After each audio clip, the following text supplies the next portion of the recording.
Hey guys, what is up? It's Dusty here and welcome back to another crypto video.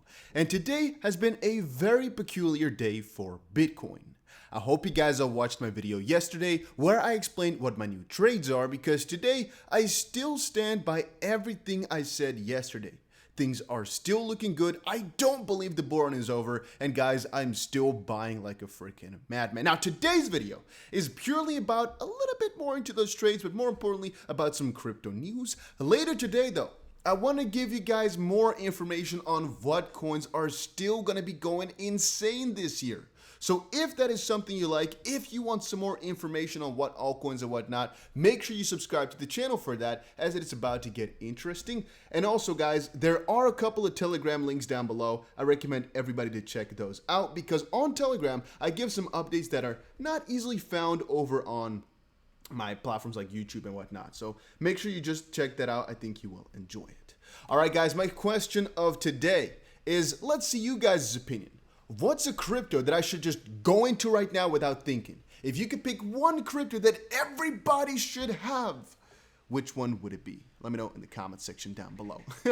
All right, in terms of our trades, yeah, things are really doing quite well. So XRP saw a nice little bounce here at our most important level at about 94 cents. Not too severe. It's not like we're in the clear just quite yet, but it's a nice little bounce. Bitcoin dipped a little bit deeper than we expected to, but right now we're already a couple percentages up from our initial buying point at about $54.2 thousand as well. We're up about 1% or so, which again, guys, remember, is about 10% with the trades that we do.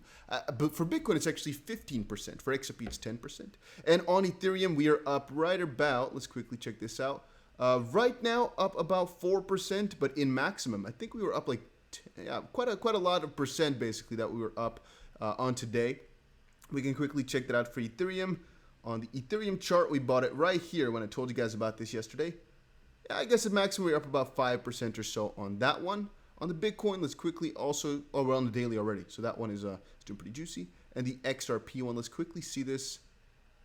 XRP is also having a nice little bounce, just a little bit below where I thought we were going to bounce, just a little bit below, but still looking pretty damn good, guys. So once more, I posted the video of my trades on my channel yesterday. If you haven't checked it out yet, go check it out right now, because they're doing pretty well. And everybody who watched it and followed my trades over on Bybit is in some profit right now. We also, on this Bybit account, have our longer-term XRP and Bitcoin trades open. Remember, guys, I have two accounts, for the major reason that one is my personal, and this is basically a journey that we are on together, where I only open these trades and close these trades when we are live streaming.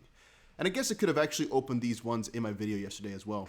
I guess I could have just deposited more money into this account and done that. Could have actually been kind of a fun thing to do, so you guys could all see. But I'm still thinking of eventually sharing my own account with you guys. I might do that, but it's, privacy. I'm not sure. All right, now we have some Ripple news. The Ripple co-founder, you guys know about this. Ripple co-founder Jed McCaleb hasn't actually sold his XRP in 3 months. And we have speculated for a little while, but fun fact, I still don't fully understand why he hasn't sold it. We've been saying, okay, maybe it is because he had an agreement, maybe it's because of charity, maybe it's because of this, that. But you don't really know. And he has so much XRP left that I'm thinking, maybe he's compensating for what he's done before. Maybe he thought in the back of his head that he wants to keep XRP for the longer term, and thus that is why.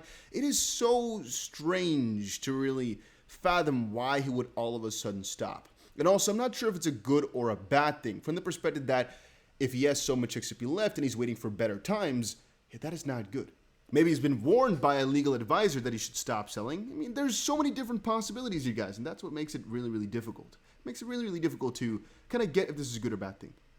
All right, one thing I should also mention here real quick, guys, is on this channel, every here and there, I'm gonna quickly get this to you guys. On this channel, every here and there, I show you guys like gems, right? Which are cryptos that do, or at least I hope will do, like a 100x and just do extremely well.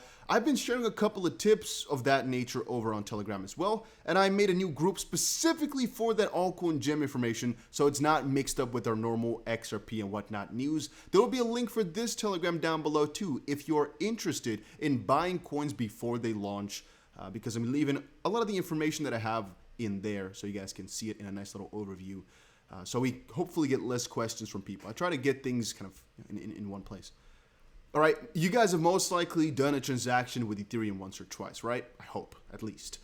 If you have, you'd know that Ethereum is freaking dumb. It's so stupid. Last time I wanted to send, let's say it was I don't know, maybe it was, let's say it was $1,000, maybe it's $5,000. I wanted to send somewhere. I had to grab it from an exchange, which cost, let's say, $30. But then I also wanted to send it with MetaMask, which cost another 40, 50, 70 bucks. I'm not sure exactly how much. If you guys could just think about that. Now, for a $5,000 transaction, maybe it was even $10,000. We're like, that's fine. But there was another time where I wanted to send 1,000, and even once, I think maybe it was like 500 bucks or so, and I had to pay that ridiculous fee. We often talk about how Ripple/XRP will fix this cross-border payment issue. It's funny how Ethereum was supposed to be this newer form of money, yet it's even more dumb than the fiat traditional money we have right now. It's like, oh, you know what? We won't use WeTransfer or whatever. We'll use cryptocurrencies. It's way better. No, the fees are more, but it's better because it's faster, it's cheaper, it's nothing. Ethereum is so stupid in that regard. And so Vitaly Buterin here proposes a call data limit per block to lower the Ethereum gas costs. Buterin issues a decreased cost and cap proposal that aims to reduce unprecedented levels of strain and risk breaking the network.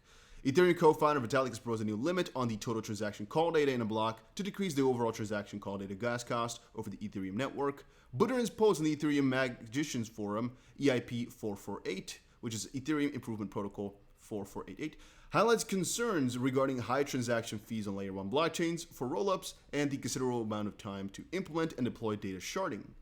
We talked about all of this before. So as of this point, guys, you can take your funds, so to speak, onto a layer 2, which basically takes it from Ethereum and puts it up a layer higher, layer 2.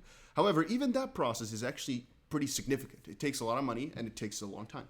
Now, while the entrepreneur cited an alternative wherein the gas cost parameters could be decreased without further adding a limit to the block size, he foresees a security concern in decreasing the call data gas cost from 16 to 3. That's a really radical change as well. And this would increase the maximum block size to 10 MB and push the Ethereum P2P networking layer to unprecedented levels of strain and risk breaking the network. Yeah, I'm not sure exactly if it's really going to break it, but it's the idea that counts. And BitMEX put up that little research here. Some think layer 2 fees on Ethereum are too high. They are, I find, because each byte of data a rollup uses costs 16 gas. To lower fees, the gas cost should be reduced to 3.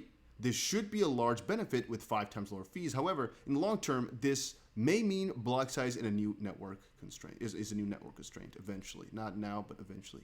But yeah, look at this actually. Current cost to swap tokens, it's getting ridiculously high, even for all RC or Optimism here, which used to be ridiculously cheap.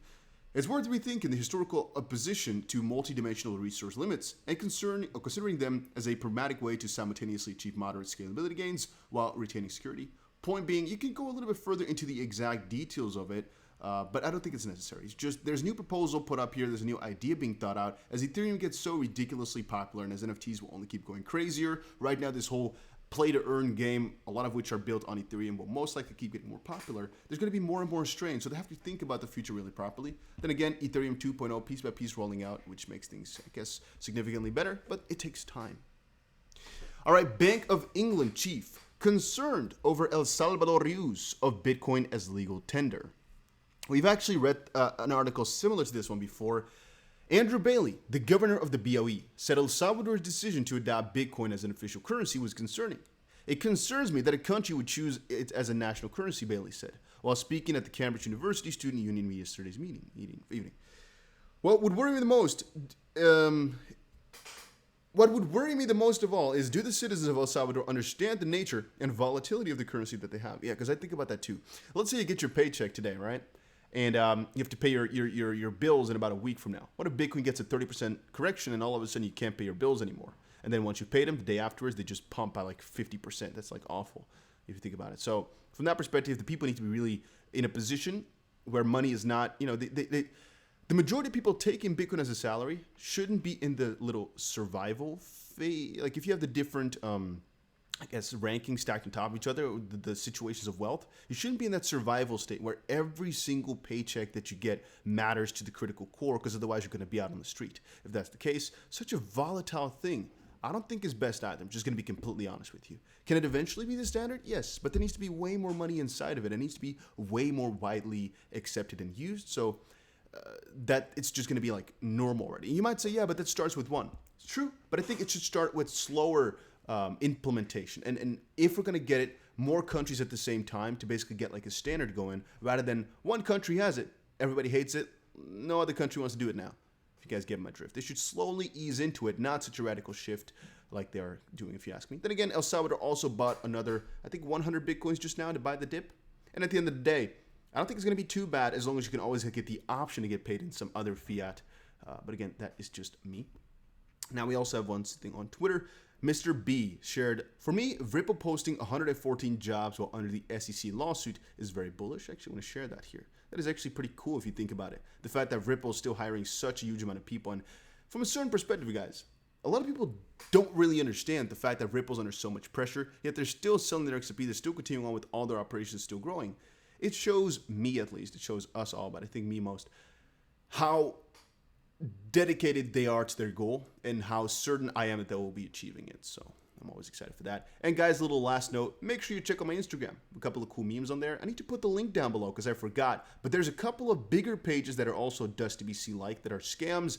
The DustDBC is the only page that I have. This is also my name over on Twitter. That is the absolute only page that I have on Instagram that is related to this type of crypto. As you guys probably know, I have a ton of Instagram pages, but not Dusty related. So yeah, make sure you go follow it, go check it out. And I'll see you guys again in another crypto video later today, as we're going to talk about some altcoins, talk about some gems, a lot of cool stuff coming. So make sure you subscribe to the channel.